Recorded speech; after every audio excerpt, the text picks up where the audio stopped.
Hey, you know what time it is? Woo!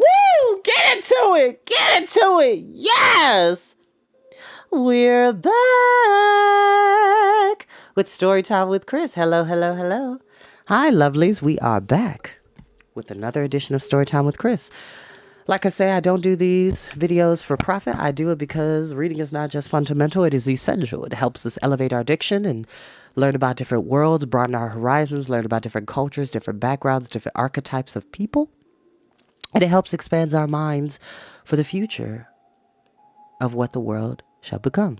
Learning about different cultures and civilizations and different ways of storytelling is a very pivotal thing in our world. It helps bring us together rather than pull us apart. Yes, and no, there's nothing wrong with my hair. It's just that I am getting ready to go to the gym after I do this. I know I'm a little early for story time, but I've been cleaning my house and enjoying myself, so I wanted to go ahead and get started. And no, I do not own the music that you are listening to in the background. And without further ado, we'll go and continue the Castle of Llyr, which the last time we were here, it seems that Princess Llyr has been put under a spell by the great evil sorceress Akren, as she doesn't remember her previous life or her adventures or journeys with Tarn, Fluter, Gurgi, or Prince Rune, or Prince Gwydion, or anybody. So, let's go ahead and get started.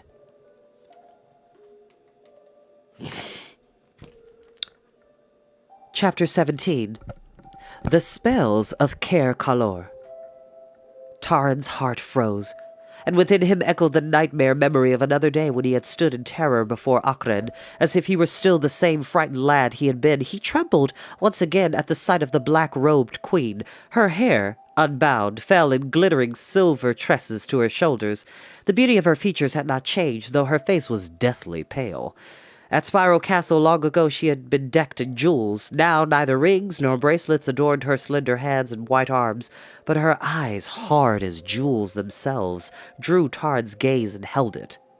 Gwydion had sprung forward. With a cry, Tarn followed him, sword upraised. Eilonwy shrank back and clung to Akren. "Put down your weapons," Akren commanded. "The girl's life is bound to mine. Would you take my life? Then she must share my death." Seeing the black sword, Akren had stiffened, but made no move to flee. Instead, her lips curled in the shadow of a smile. Gwydion halted and looked searchingly at her. Slowly, his face dark with anger, he returned Durnwyn to its sheath.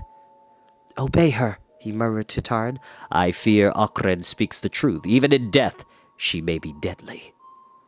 "You show wisdom, Lord Gwydion," Akren said softly.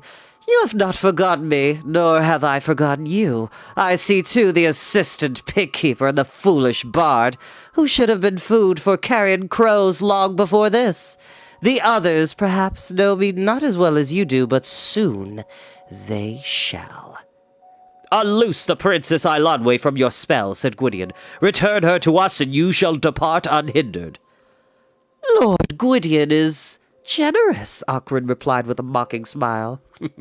"You offer me safety when your own peril is greatest. You were rash even to set foot on Caer Calor, and now the more hopeless your plight, the bolder your words." Her glance lingered on him. "Pity that one such as you scorned to be my consort and rule with me when the chance was given." "Unloose the girl?" Akren went on. "No, Lord Gwydion, she will serve me as I planned. My spells are not the only ones to bind her. You know her ancestry and the blood of enchantresses that flows in her veins. Caer Calor itself has long awaited its princess. It calls to her, and so it shall, while one stone stands upon the other. This is her birthright. I do no more than help her claim it." "You force her to claim it!" Tarn burst out. "Eilonwy did not come willingly to Caer Calor. She does not stay willingly." His desperation drowned his caution, and he could not keep himself from starting toward Eilonwy, who watched him curiously. Gwydion's hand on his shoulder drew him back. "Is she indeed unwilling?" Akren raised her arm and gestured to the alcove, where stood an ancient chest tall as Eilonwy herself. "I have shown her what this contains," Akren said. All the implements of magic treasured up for her. Power such as she has never known lies within her grasp. Do you ask her to cast it away? Let her give you her own answer." At Awkward's words, Eilonwy raised her head. Her lips parted, but she did not speak. Hesitating, she toyed with the silver chain around her neck. "Hear me, princess," Awkward said quickly in a low voice. "They would deprive you of your heritage, of the enchantments that are yours by birthright." "I am Princess Eilonwy of Llyr," Eilonwy said coldly. "I want what is mine. Who are these who would take it from me? I see the one who frightened me in my chamber, a keeper of pigs, so he claimed. The rest I do not know." Gurgi's heart-rending wail filled the great hall.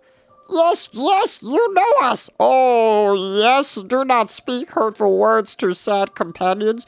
You cannot forget. This is Gurgi, humble, faithful Gurgi. He waits to serve wise princess as he always did.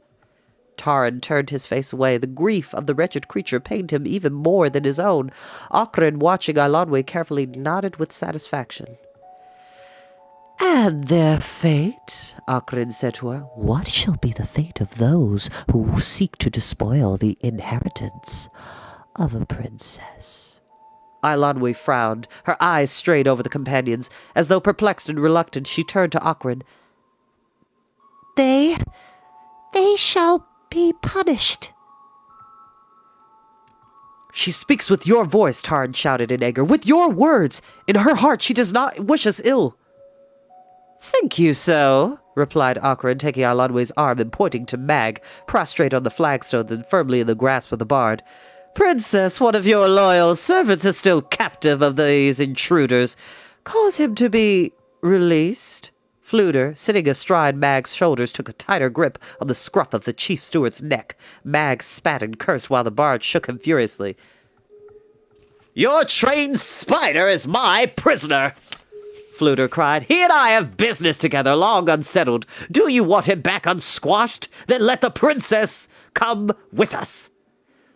"I have no need to bargain," Ockran answered. She made a curt gesture to Eilonwy. The girl's face Taran saw had taken on a harsh and severe expression. She lifted her arm, hand outstretched and fingers pointing. "What shall it be?" mused Ockran. "The ill-favored creature who dared call himself your servant?" Gurgi raised his head, puzzled and fearful, while Ockran whispered words in a strange language to Eilonwy. The girl's fingers moved slightly. Gurgi's eyes widened in surprise and disbelief. For an instant he stood unmoving and open-mouthed, staring at the princess. Her hand, pointed straight at the baffled Gurgi, suddenly tensed. With a sharp pain cry, Gurgi stiffened and clutched his head. Ockran's eyes glittered with pleasure. Again she whispered urgently to Eilonwy. Gurgi shrieked. He spun frantically, his arms flailing as though to ward off unseen tormentors. Screaming, he flung himself to the ground, doubled up, and rolled back and forth. Taran and Gwydion raced to his side, but the tortured creature, like a wounded animal, struck at them and thrashed blindly in agony. Fluter leapt to his feet.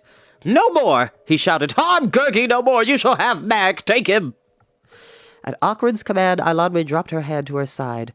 Gurgi lay gasping on the stones. His body shook with sobbing. He raised his shaggy, disheveled head, and Taran saw his face streaming with tears that came not only from the suffering he had just undergone. Painfully, the exhausted creature drew himself up to crouch on hands and knees. Gurgi crept forward a little way, his weeping eyes turned to Eilonwy. Wise princess, he murmured. It is no wish of hers to fill poor tender head with harmful hurtings. Gurgi knows this. He forgives her. Mag, meantime, finding himself free of the bard's grasp, lost no time in scrambling to his feet and scuttling to the side of Ockran. His encounter with Fluter left the chief steward much the worse for wear. His handsome garments showed rips and rents. His lank hair fell damply over his shoulder. His chain of office was bent and battered.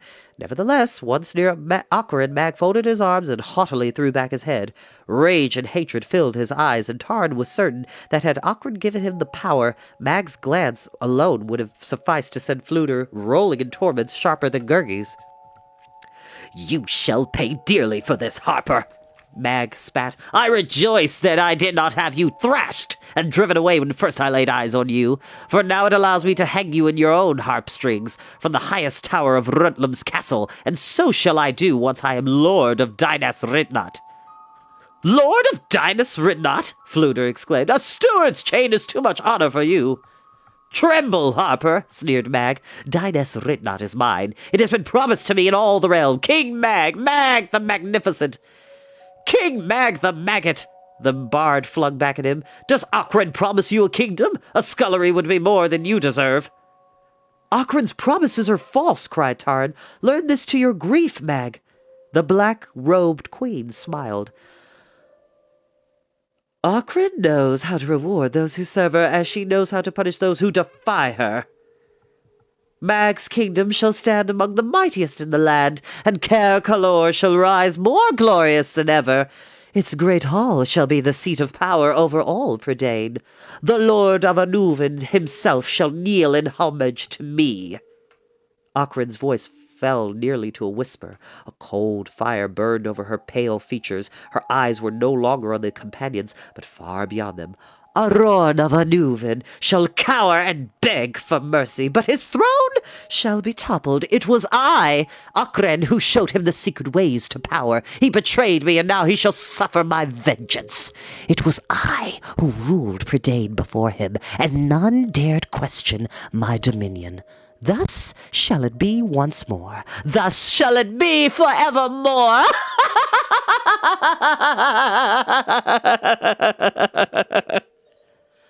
"The lore tells of your ancient rule," Gwydion said sharply, "and how you sought to keep hearts and minds enthralled to you. You tormented those who would not worship you, and for those who bowed to you, life was little better than a slow death. I know, too, of the blood sacrifices you demanded, and your joy at the cries of your victims. No, Ockran, it shall not come again. Think you this girl shall lead you to it?" "She will obey me," Ockran replied, "as surely as if I held her beating heart in my hand," giving very much Snow White vibes. Snow White and the Seven Dwarfs vibes, because the evil queen, if you know that story, you know what I'm talking about. If you know, you know. Gwydion's eyes flashed. "Your words are vain, Ockran. They cannot deceive me. Do you seek to rule through the Princess Eilonwy? The enchantments she commands still sleep, and you have not the means to waken them." Ockran's face turned livid, and she drew back as though she had been struck. "You speak beyond your knowledge." "Oh, no, he doesn't," burst out Rune, who had been listening in amazement.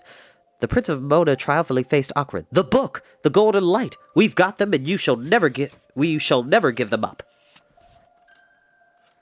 And that is where we're going to end for today, because he just literally told her that the golden peladrin and the book of the book of Llyr is in their possession. That's not something you do. You don't tell the villain that. You don't do that, because now she can figure out where to get it. But enough of that. We're going to talk about that next time we meet. I love you all. Have a wonderful day, y'all. Enjoy yourself. Be good to yourself and be good to others. See ya.